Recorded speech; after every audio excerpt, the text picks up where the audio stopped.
اور نبی کریم صلی اللہ علیہ وسلم نے فرمایا کہ میں نے ایک تندور دیکھا، ایک تندور نیچے سے کھلا تھا اوپر سے تنگ۔ نبی کریم صلی اللہ علیہ وسلم نے فرمایا میں نے دیکھا اس تندور کے اندر ننگے مرد اور ننگی عورتیں آگ جلاتی تھی، نیچے سے وہ اوپر آتے تھے، جب شعلہ بڑھتا تھا اور پھر بجھتا تھا وہ پھر نیچے گرتے تھے۔ نبی کریم صلی اللہ علیہ وسلم نے فرمایا میں نے پوچھا یہ کون لوگ ہیں؟ تو مجھے بتایا گیا یہ زنا کرنے والے مرد اور زنا کرنے والی عورتیں ہیں۔ کون لے کے گیا ان کو اس طرف؟ کس نے مجبور کیا ان کو اس طرف قدم اٹھانے پر؟ نوجوانوں سے بھی میں کہوں گا، جتنے بھی نوجوان بیٹھے ہیں اپنی آنکھوں کو پاک کریں، اپنے دل کو پاکیزہ کریں، اپنے کردار کو پاک رکھیں، اپنے کردار کو صاف ستھرا رکھیں۔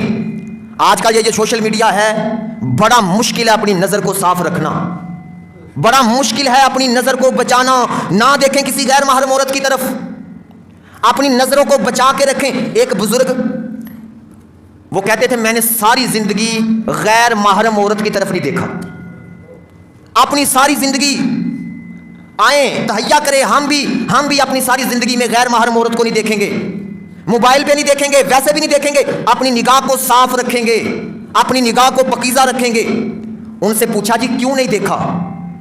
ایک تو انہوں نے کہا جی اللہ کا حکم ہے، میرے رب نے منع کیا ہے، اور دوسرے نمبر پر کہنے لگے جب مروں گا قبر میں جاؤں گا تو قبر میں تو نبی پاک صلی اللہ علیہ وسلم کا دیدار ہوگا، تو میں تو گندی آنکھوں سے کیسے دیدار مصطفیٰ کروں گا؟ میں نے اپنی آنکھوں کو صاف رکھا ہے، پاکیزہ رکھا ہے کہ جب قبر میں جاؤں تو پاک صاف آنکھوں سے نبی کریم صلی اللہ علیہ وسلم کا دیدار کروں گا، پاک آنکھوں سے، صاف آنکھوں سے۔